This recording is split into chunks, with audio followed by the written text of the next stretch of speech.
ಮುನಿರತ್ನವರು ಸ್ಪಷ್ಟವಾಗಿ ಹೇಳಿಕೆ ಕೊಟ್ಟಿದ್ದಾರೆ. ನಾನು ಆ ಥರ ಹೇಳಿಕೆಯನ್ನು ಕೊಟ್ಟಿಲ್ಲ. ಕಳೆದ ಬಾರಿ ಚುನಾವಣೆಯಿಂದನೂ ಕೂಡ ನನ್ನನ್ನು ಟಾರ್ಗೆಟ್ ಮಾಡ್ತಾ ಇದ್ದಾರೆ. ಲೋಕಸಭಾ ಚುನಾವಣೆಯಲ್ಲಿ ಆರ್ ನಗರದಲ್ಲಿ ಹೆಚ್ಚು ಲೀಡ್ ಬಂದಿದ್ದಕ್ಕೋಸ್ಕರ ನನ್ನನ್ನು ಟಾರ್ಗೆಟ್ ಮಾಡ್ತಾ ಇದ್ದಾರೆ. ನಾನು ಮಾತೇ ಆಡಿಲ್ಲ.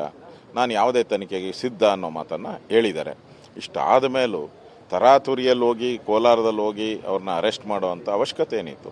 ಕಾನೂನು ಪ್ರಕಾರ ಅವ್ರು ನೋಟಿಸ್ ಕೊಡಬೇಕಾಯ್ತು. ಒಬ್ಬ ಶಾಸಕರಿಗೆ ನೋಟಿಸ್ ಕೊಡಬೇಕಾಯ್ತು. ಅವರೇನು ಎಲ್ಲೂ ಓಡೋಗಲ್ಲ, ನೋಟಿಸ್ ಕೊಡಬೇಕಾಯ್ತು. ಆ ಒಂದು ಅವ್ರು ಮಾತಾಡಿರೋ ಅಂಥ ವಾಯ್ಸ್ ಏನಿದೆ ಅದನ್ನು FSLI ತನಿಖೆಗೆ ರಿಪೋರ್ಟಿಗೆ ತೊಗೊಬೇಕಾಯ್ತು. ಅದೇನು ಕೊಡ್ತಾಯಿದ್ರು, ಒಂದು 2-3 ದಿನದಲ್ಲಿ ಕೊಡ್ತಾಯಿದ್ರು.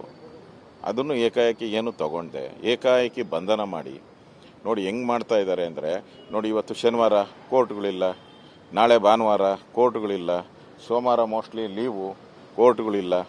ಅಂದರೆ ಪ್ರೀ ಪ್ಲ್ಯಾನಡ್ ಇದೆಲ್ಲ, ಪಕ್ಕಾ ಪ್ಲ್ಯಾನ್ ಮಾಡಿ ಗೃಹ ಇಲಾಖೆಯವರು, ನನಗನ್ಸುತ್ತೆ ಗೃಹ ಸಚಿವರು ಪ್ಲ್ಯಾನ್ ಮಾಡಿ ಅವ್ರನ್ನ ಅರೆಸ್ಟ್ ಮಾಡಿರೋದು ಸ್ಪಷ್ಟವಾಗಿ ಕಾಣ್ತಾ ಇದೆ. ಇಲ್ಲಾಂದರೆ ಇವತ್ತೇ ಹೋಗಿ ಅವ್ನು ಯಾಕೆ ಕಂಪ್ಲೇಂಟ್ ಕೊಟ್ಟ?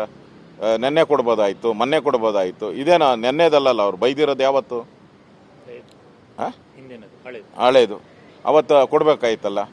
ಯಾಕೆ ಶುಕ್ರವಾರನೇ ಸಾಯಂಕಾಲನೇ ಯಾಕೆ ನೋಡಿದ್ದಾರೆ? ಇದನ್ನು ಬಂಧನ ಯಾಕೆ ಇವತ್ತೇ ಮಾಡಿದ್ದಾರೆ? ಅಂದರೆ 3 ದಿನ ಕೋರ್ಟ್ಗಳಿಲ್ಲ, ಜೈಲಿಗೆ ಕಳಿಸ್ಲೇಬೇಕು ಅನ್ನೋ ಒಂದು ತೀರ್ಮಾನ ಮಾಡಿ ಒಂದು ದ್ವೇಷದ ರಾಜಕಾರಣವನ್ನು ಮಾಡ್ತಾ ಇದ್ದಾರೆ. ತಪ್ಪು ಮಾಡಿದರೆ ತಪ್ಪೇ. ಈಗ ತಪ್ಪಾಗಿದ್ದರೆ ನಾವ್ಯಾರೂ ಸಮರ್ಥನೆ ಮಾಡೋಕ್ಕಾಗಲ್ಲ ಅದರಿಂದ. ಆದರೆ ಈಗ ಏಕಾಏಕಿ ಬಂಧನ ಮಾಡುವಂಥದ್ದು ದ್ವೇಷ ಅಲ್ಲ ಅಂದರೆ ಇನ್ನೇನು?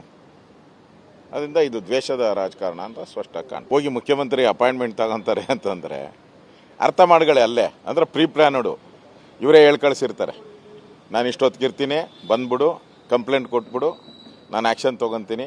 ಇವತ್ತು ಹೇಗೂ ಶುಕ್ರವಾರ, ಶನಿವಾರ, ಭಾನುವಾರ, ಸೋಮವಾರವರೆಗೂ ಕೋರ್ಟ್ ಇರಲ್ಲ, ಅವ್ರನ್ನ ಜೈಲಿಗೆ ಕಳ್ಸೋಣ ಅಂಥೇಳಿ ಪ್ಲ್ಯಾನ್ ಮಾಡಿ ಅವರೇ ಗೃಹ ಇಲಾಖೆಯವರೇ ಮಾಡಿರುವಂಥ ಹುನ್ನಾರ ಅಂತ ಸ್ಪಷ್ಟವಾಗಿ ಇದರಲ್ಲಿ ಕಾಣ್ತಾ ಇದೆ. ವೀಕ್ಷಕರೇ, ಇಂತಹ ವಿಡಿಯೋಗಳು ನೋಡಬೇಕಾದ್ರೆ ಐಡಿಯಾ ನ್ಯೂಸ್ ಅನ್ನು ಸಬ್ಸ್ಕ್ರೈಬ್ ಮಾಡಿ, ಶೇರ್ ಮಾಡಿ, ಲೈಕ್ ಮಾಡಿ.